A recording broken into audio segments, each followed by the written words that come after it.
If you've been watching this channel for a while, you've probably seen at least one of my animals licking their privates in the background, and I do apologize. And I apologize that she decided to do it right now at the intro, but you don't tell cats what to do. Hey guys, welcome back to my channel. So today I'm going to be telling you about the case of Sage Smith, which I truly think needs more eyes on it.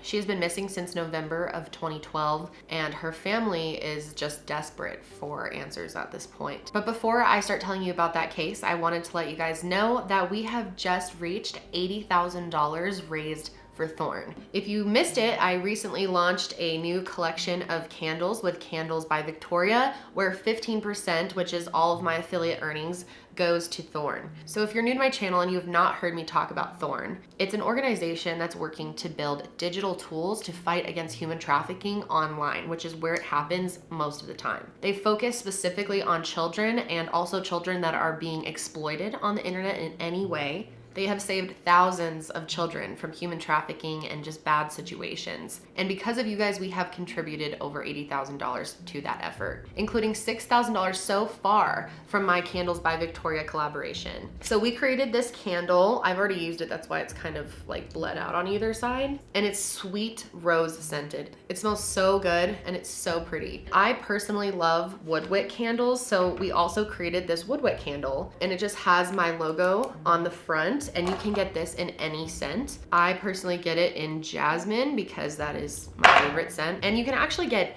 either candle in any scent. And what's so cool about this is no matter what candle you buy from her website, 15% will go to Thorn. They have so many options, probably at least 1,000 scents, if not more. And if you're not personally into candles, she has wax melts and even laundry detergent. So something for everybody. And it would mean a lot to me if you checked it out or shared it with someone that you think would enjoy it. But you have to use the link in my description box or else it will not be tracked. Thanks for being patient while I talked about that. Now let's go ahead and get into the case of Sage Smith. So Sage Smith was born on December 13th, 1992 to Latasha Dennis and Dean Smith. Sage is transgender and she was born as Deshad Smith. And I just want to let you know now, if you leave any rude comments about her gender identity, that is the quickest way to get banned from my channel.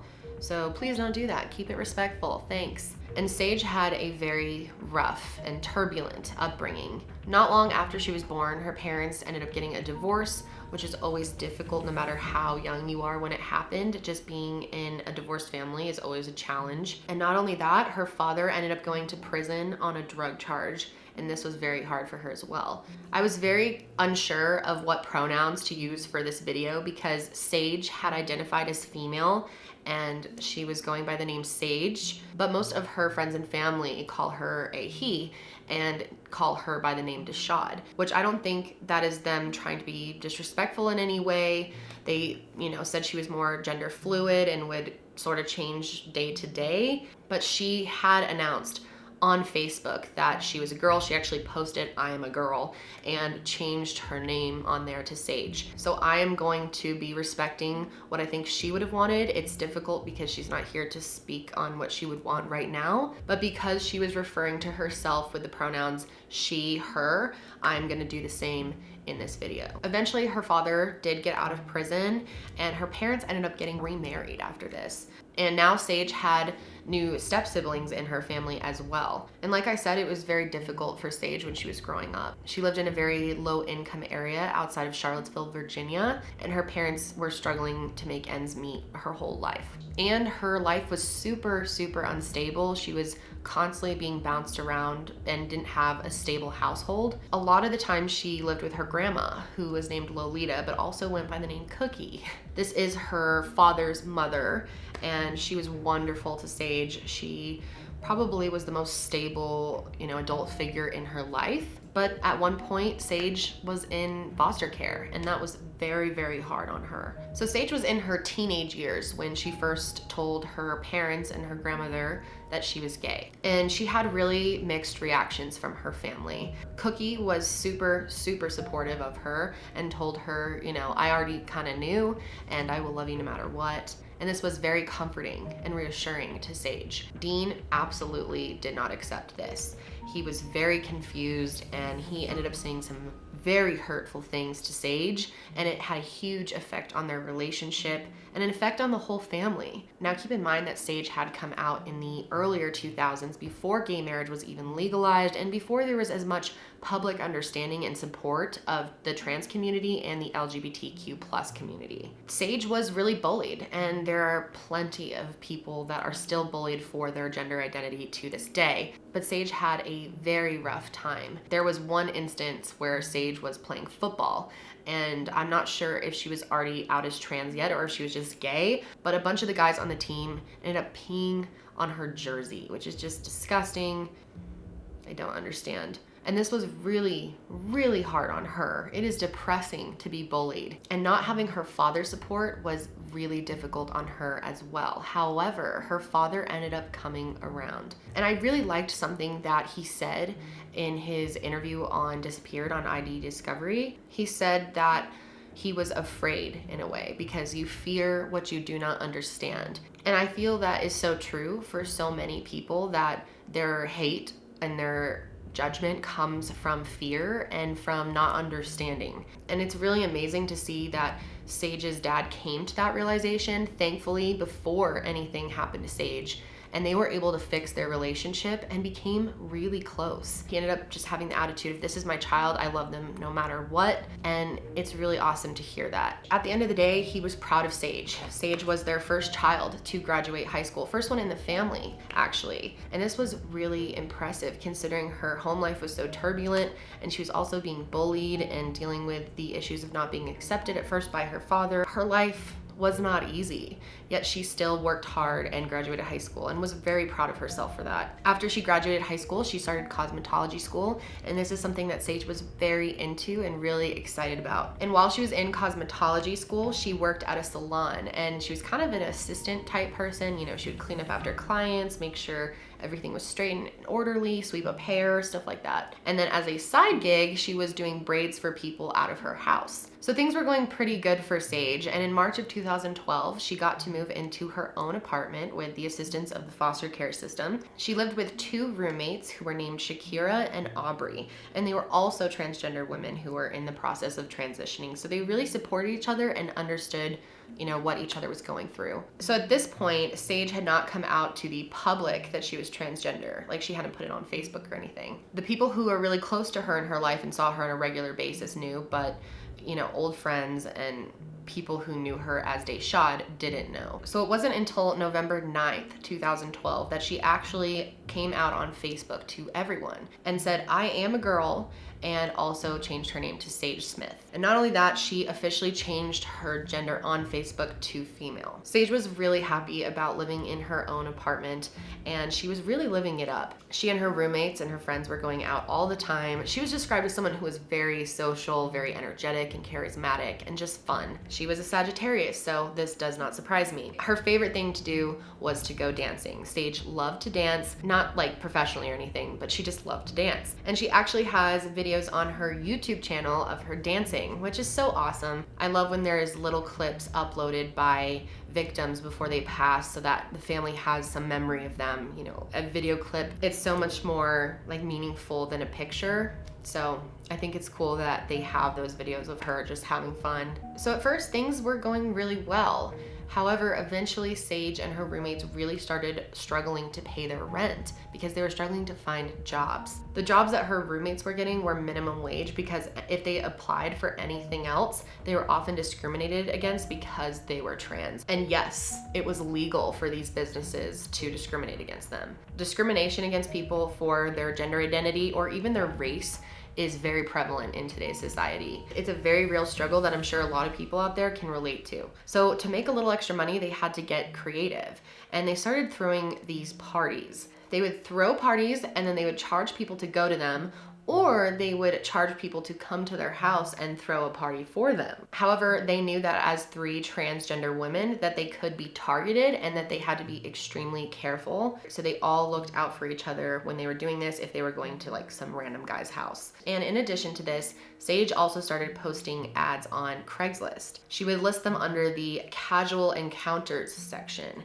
Now, this can be very, very dangerous, especially as someone who's transgender, but for anyone. It's really dangerous to kind of do that under the table and go to people's houses. And this actually was a problem for Sage one time. She had a client who she had a sexual encounter with who was actually married and was not openly gay. His wife ended up finding out about it and freaked out, and then the guy ended up coming after Sage. He physically assaulted her, and Sage ended up filing a police report, and the guy was charged, luckily. But this is something that happens to transgender women all the time. So a little over a week after Sage had come out publicly on Facebook, she and her friends were celebrating one of her roommate's birthdays, Shakira, at their apartment. Now this whole part is pretty confusing, but basically this random woman came to the party and said that she wanted to have a fight with Sage over some guy, and they all start fighting. And this got so out of hand that it moved outside and people were literally pulling up as backup, and the fight got completely out of control. Police were called.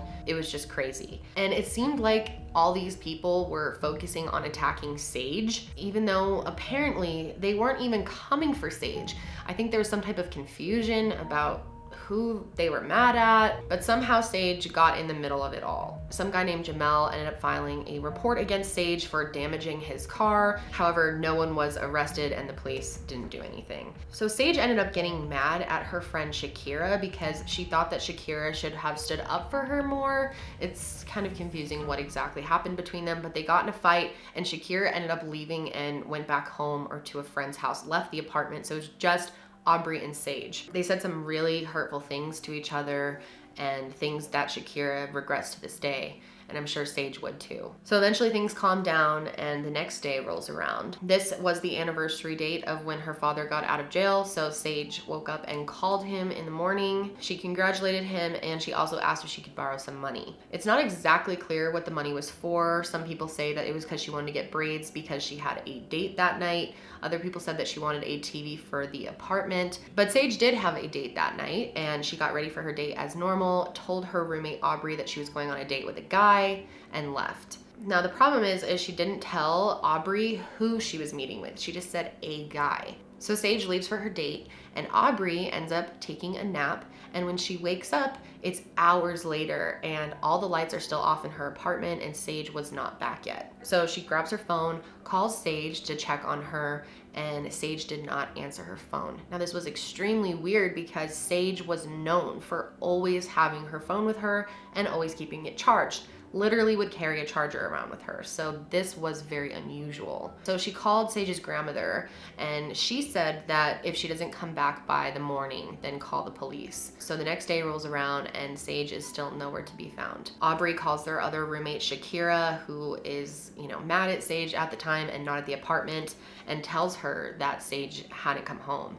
And even though they were fighting, of course, she was extremely concerned right away. So they called the police and a missing persons report was filed. So at first, Sage's mom didn't even tell the rest of the family, like her step siblings, that Sage was missing because she didn't want to scare them. So they ended up finding out about it from a Facebook post, which is crazy, but as soon as they all found out that she's missing, everyone was very, very concerned, especially because they started to think about the fact that she could have been targeted for her gender identity. And they just knew that something had to be really wrong because Sage would never just leave, and Thanksgiving was actually the next day. And they knew that Sage was very excited for the holiday and would never miss a family holiday. She was very close with her family and she actually had plans to come and surprise them. Her mom tried texting her phone several times, but there was no response. So Sage's family was able to guess some of her passwords and get into some of her accounts, and they were able to put together a little bit of a timeline. So at 5:15, Sage sent a text message to an unknown number saying, "When are you leaving?" At 5:20 p.m., the person responds and says, "I already did.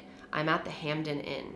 Then at 6:40, Sage ended up leaving her apartment. At 6:08, the unknown person says, "Where are you at?" At 6:12, Sage says, "I'm standing here. Where are you?" Then from 6:18 to 6:37, Sage talks on the phone with a friend who is from Northern Virginia. And while she's on the phone with her friend, the unknown person sent a text saying, "Hey, I'm here. Where are you?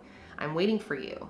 I'm giving you 5 more minutes." And then the final text was at 6:27, which is 10 minutes before Sage gets off the phone with her friend. And the text says, "Bye, you stood me up." So then at 6:35, Sage is still on the phone with her friend, and she sees her stepsister on 4th Street. Her sister's name is Kiara, and they just happen to run into each other, so they chat for a little bit. And then a few minutes after this, Sage is seen walking down Main Street towards the Amtrak station, and that is the last time that she was seen. So obviously the next step is to figure out who that number belongs to. So Sage's father, Dean, ended up posting the phone number to Facebook and asked if anyone knew whose phone number it was, and said this is who Sage was talking to before she disappeared. And interestingly enough, another transgender woman in the community came forward and said that the number belonged to a man named Eric McFadden. So police start doing some digging, and they realized that Sage and Eric had been talking for a while before Sage went missing. They found out that Sage and him were sexually involved, and that he was paying Sage to not tell anyone because he was not open about his sexuality. In fact, he actually had a girlfriend, and he wanted to make sure she and everyone else had no idea. So police decided to check the cameras around the area that Sage went missing to see if they could spot her and Eric. However, the cameras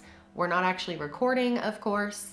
They were just a live stream, for a security guard to view in the moment, but you can't go back and see any of it, which is pretty useless. And at this point, the family is trying to get support from the community, and that means you need media coverage. However, no media was covering Sage's disappearance. She would even call the news station every day and ask when they are going to talk about Sage, and they would always tell her, soon, but they would never actually do it. And we all know that the most important time to talk about someone if they're missing is right after they go missing. That first 24 to 48 hours is so crucial, and there was no coverage on Sage at all. She tried to rally up some support from a local pastor and a church, and they kind of got a group together, but she said it was just barely any people. And it's really hard when people don't even know about the case because it's not being shown on TV or written about in the media anywhere. Her family and friends, her roommates especially, are just worried sick about her. They just want to know what happened and where she is. Then on November 24th, police got word of another missing person, and this is only a few days after Sage had gone missing. It was Eric's girlfriend, Esther, calling the police actually, and she reported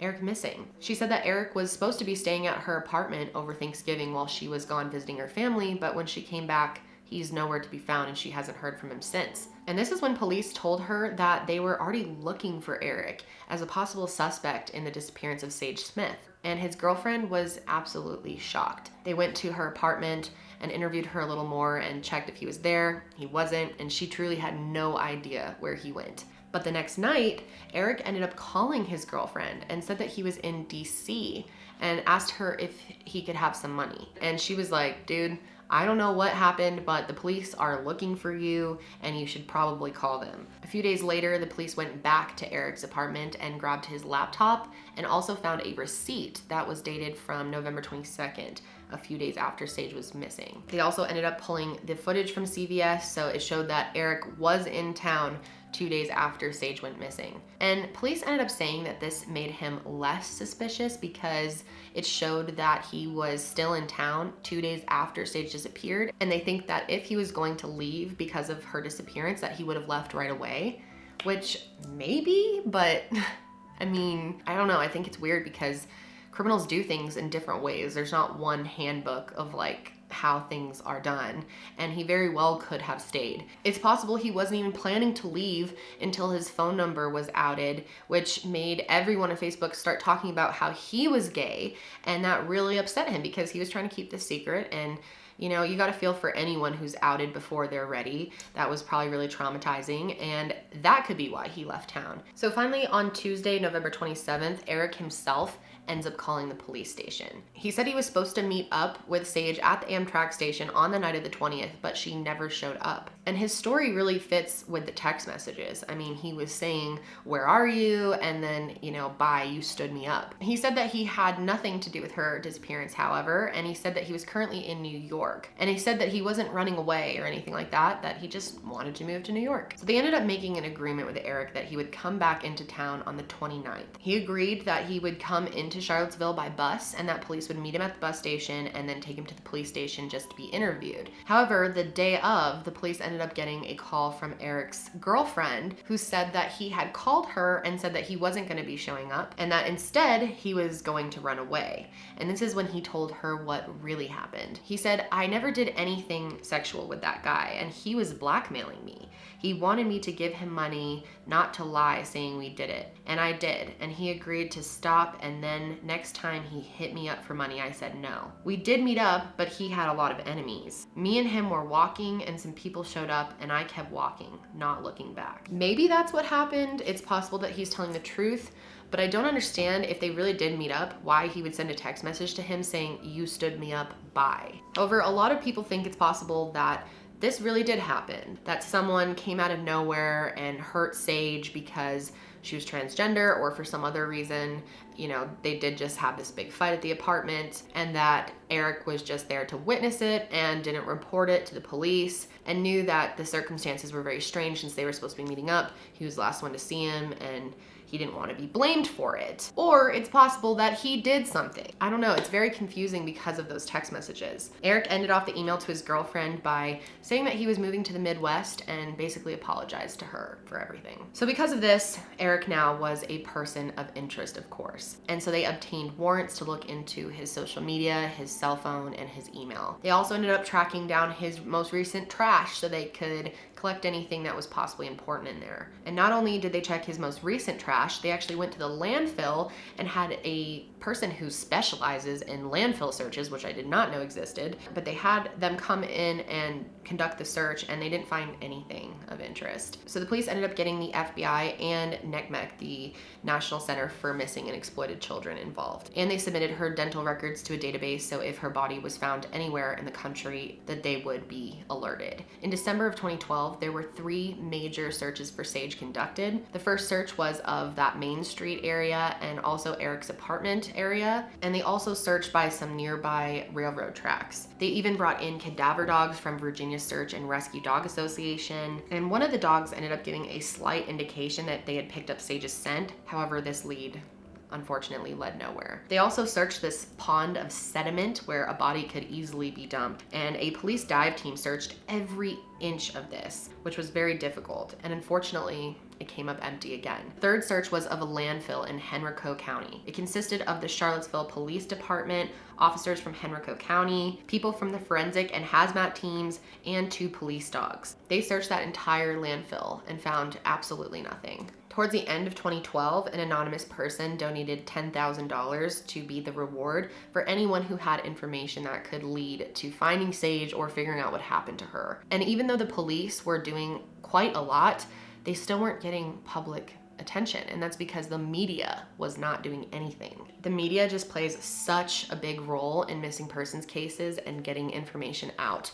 If the media doesn't cover someone's case, it just gets lost and people don't know about it. The media has a huge role in true crime. A lot of the times the police won't do much, if anything, if there is no public pressure. The family was just not getting the community support that they needed, and there was no media attention really. Meanwhile, there are other cases that get tons of coverage, and most of the time they're white girls. For example, an 18-year-old college student named Hannah Graham went missing from the same area in Charlottesville, and this got tons of news coverage. When she first went missing, there were multiple media trucks there on day 1. There was none there for Sage. And because the media started talking about it, people heard about it, and there were more resources put into the case. It ended up being one of the largest and most expensive searches in Virginia history. Unfortunately, 36 days after Hannah went missing, her body was recovered, And as horrible as Sage's family felt for Hannah's family, they couldn't help but feel like, you know, why didn't my daughter get the same attention? Is it because she's trans? Is it because she's Black? Why does the media pick and choose who they care about, who deserves attention? Because they really determine the outcome of some of these cases. And it's really frustrating because there are so many cases that people will send me and be like, please talk about this. This needs coverage. No one's talking about it.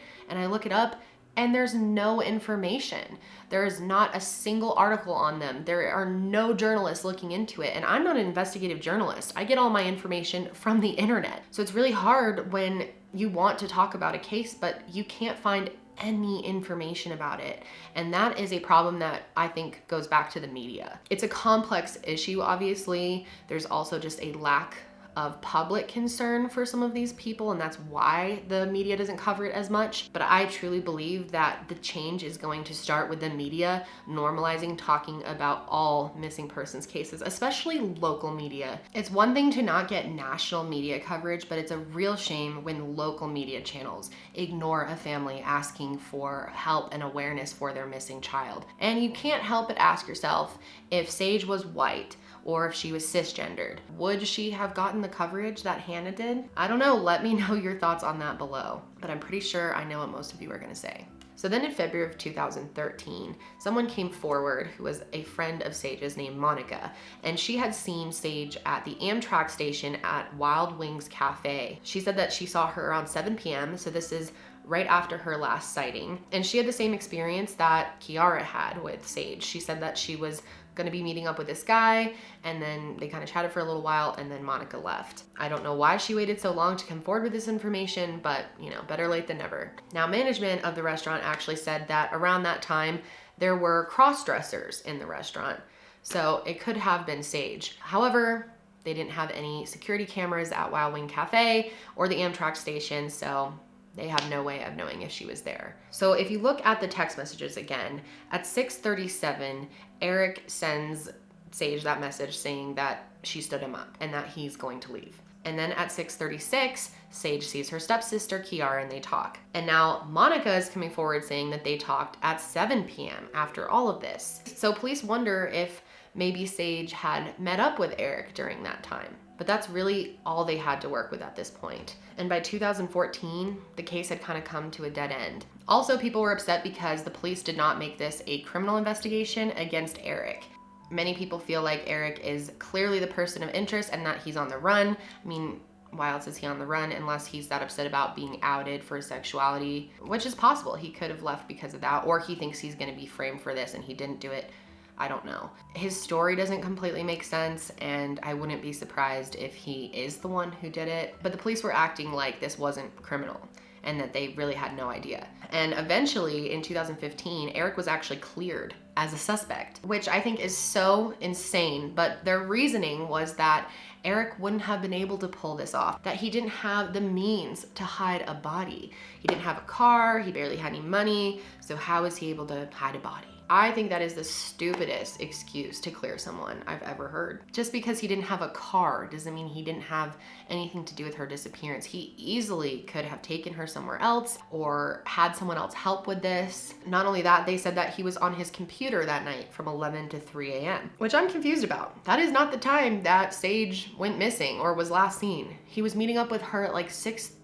So who cares if he was on his computer from 11 to 3? He could have done something and then gotten on his computer at 11. I'm not saying that he for sure did it, although I'm very suspicious of him, but I don't think there is enough to clear him as a person of interest. They also said that if they did arrest him and a judge determined that there was not enough evidence that he did it, that it could ruin the whole case. I don't know, very weird. Then in January of 2016, there was a possible sighting of Sage, except it was 300 miles away from where Sage first went missing. So police went to the area and they actually found who they thought was Sage, and it ended up being Sage's roommate, Shakira. They look very similar, I guess, so I don't really know. Or maybe someone got confused. I don't know. But anyway, while they met up with her, they figured it was a good time to interview her a little bit more. And this is when she said that she was a little bit suspicious of their other roommate, Aubrey. It turned out that Aubrey had been using Sage's food stamps right after she went missing. And not only that, she used a credit card that belonged to Sage. However, she said that they kind of used credit cards as like communal cards, and that she was just going to get some cleaning supplies for the house and she didn't think anything of it. It was just her normal routine. But Shakira also said that Aubrey was wearing Sage's wigs, which is kind of weird and a little disrespectful. I don't know. It's hard to judge because you don't know their relationship. They could have just shared everything. But I think it's interesting that Shakira thinks it's weird. I mean, she lived with them. She also said that Aubrey had some jealousy issues with Sage, but you know, this is kind of hearsay. I'm not really sure about how Aubrey would feel about that. However, Aubrey said that this is all a misunderstanding, and they actually checked her GPS and found that she was probably at home when all of this was happening. However, this was a really small area and cell phone pings aren't super exact, so it's possible she really could have been anywhere in the area. So it doesn't really prove that she was at the apartment during all of this. However, what's interesting is the police believe that Aubrey knew Eric, and they confronted her about this, and she said that she did meet him one time. However, several people, like witnesses, have said that they saw Aubrey, Sage, and Eric all together several nights before Sage disappeared. Another thing that is kind of strange is another one of Sage's friends started wearing one of her lockets, and it was very important to Sage, and it's just kind of shitty for her friends to be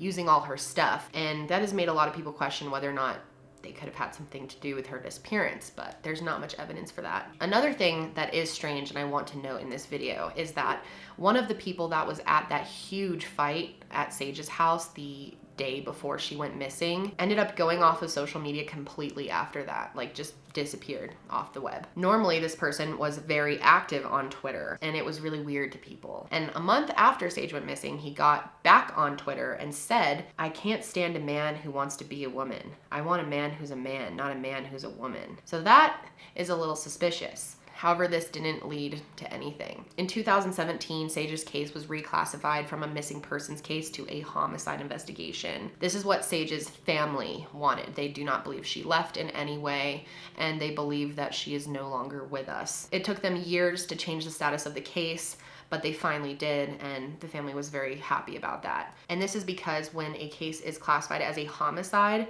it is easier for authorities and for lawyers to get access to search warrants and information for the investigation. Now, to this day, Eric is nowhere to be found. He has been gone since 2012. Since then, he has been reclassified, not as a person of interest necessarily, but more as a potential witness, and police claim that they really want to talk to him, although I would not be surprised if he had involvement in this. Somewhat recently, on May 8th, 2018, a forensic team conducted a search of Sage's apartment, and they said that if there was ever blood there, even if it was clean, they could be able to pick it up. However, nothing was found. Or it's possible something was found and they just didn't tell the public about it, but I doubt anything was found. Most recently, in June of 2019, Eric's mother actually listed him as a missing person, and she actually gave a public plea out to him. "I would like Eric to know that if he is out there and needs help, he can call his mom."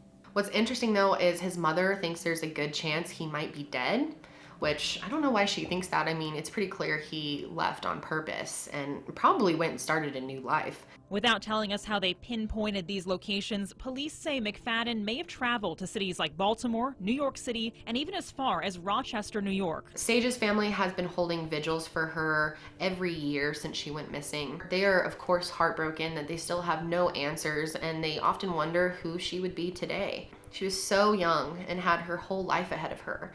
It's extremely sad what happened. At one point, her family organized this event to donate socks to a homeless shelter, kind of in Sage's honor, because Sage was known as someone who was extremely giving and generous and would give the shirt off her back, so they wanted to continue doing good in her name. As of today, Sage's case is still being treated as a possible homicide. If Sage was still alive today, she would be 27 years old. Eric was 21 when he went missing. I couldn't figure out his birthday, but he's either 28 or 29 years old today. Investigators have been working with the FBI to try to solve this case and get the family answers that they need after all of this time. There's currently a $20,000 reward out for any information on Sage's disappearance that could help to finding her or figuring out what happened. At 19, He was taken from us without any explanation and hasn't been given any justice. We are asking you, Eric McFadden, to please come into the Charlottesville Police Department to answer any questions. If you have any information that could lead to solving this case, please contact the Charlottesville Police Department. I will have their information in the description box. And I really want to know your opinions on this case. I want to know what you think happened. Do you think Eric is responsible? And I want to know what you think about media coverage on cases of people of color and of members of the LGBTQ community. I think as a society, we really need to change the way that we cover missing persons cases. I know you guys are gonna have very mixed opinions, so please leave them down below. But that's it for me today, guys. Please be sure to check out Candles by Victoria and see if anything catches your eye. 15% of your purchase will be going towards Thorn. And I forgot to say this at the beginning of the video, but I do have merch on my website at all times where 100% of the profit goes to Thorn. So if you want to check that out, there's a link below. But that's it for me today, guys. Stay safe, and I will see you next time.